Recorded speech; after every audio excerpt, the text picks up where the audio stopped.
Simula sa simple na pasulap-sul, nagpapansin sa'yo. Umabot sa palitan ng mga mensahe, kilig na kilig ako.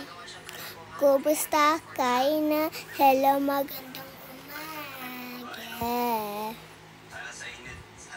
Ingat ka, pahinga, huwag ka masyadong magpupuyat pa. Naramdaman ang puso na dahan-dahan akong nahuhulog sa'yo. Sa kada araw nating pag-uusap, pero na namumuo. Ngunit di ko lang alam kung anong patutunguhan. Ang hiling ko lang naman ang itong naramdaman.